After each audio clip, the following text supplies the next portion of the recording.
অন্তর বলে, মন থেকে যদি আপনি তার নামাজটা দেখতে পারেন, অটোমেটিক আপনি ওই নামাজের প্রেমে পড়ে যাবেন।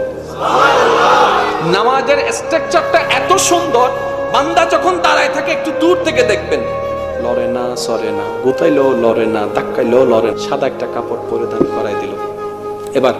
আপনার সেই ব্যক্তিটা যার মেজাজের কোনো সীমা নাই, যার সামনে কেউ কথা বলতে পারে না, যখন মক্কাতুল মুকাররমা চলে গেল, আল্লাহর ঘর যখন তাওয়াফ করা শুরু করলো, আল্লাহর ঘর যখন তাওয়াফ করা শুরু করলো, লব্বাইক আল্লাহুম্মা লব্বাইক লব্বাইক লা শারীকা লাক লব্বাইক ইন্নাল হামদা ওয়ান নি'মাতা লাকা ওয়াল মুলক লা শারীকা লাক, এভাবে বিভিন্ন দোয়া পড়তে পড়তে যখন তাওয়াফ করা শুরু করলো, হঠাৎ করে একজন পিছন থেকে এসে, এই গরম রোদের মধ্যে তাওয়াফ করছে, মেজাজ এমনি গরম আছে, যখন পিছন থেকে তাওয়াফ করতে করতে একজনে হঠাৎ ওনার পায়ের মধ্যে, কিছু কালো মানুষ আছে ওইখানে, বড় শরীর মোটা মোটা, যাদেরকে দেখলেও ভয় লাগে, এত বিশাল শরীরওয়ালা, যারা দেখেছেন তারা জানে, যাদের একবার পায়ের চাপ যদি পায়ের মধ্যে পড়ে, অনেকের আছে বাঙালিদের পা পর্যন্ত ফুলে যায়, কারণ এরকম মানুষের আমরা বাংলা জমিনে সহজে দেখি না। যখন তাওয়াফ করতে করতে হঠাৎ করে একজনের পা ওনার পায়ের মধ্যে পড়লো, স্বাভাবিক যখন মেজাজ গরম থাকে তখন সামান্য কথাও অনেক হিট হয়ে যায়, যখন এরকম তার শরীরের মধ্যে আঘাতটা লাগলো, এবার আমার ভাই যখন পিছনে ফেলে নিজের রাগটা প্রকাশ করতে যা মন চায়, বাংলাদেশে যেটা করে আর কি, রাগের জন্য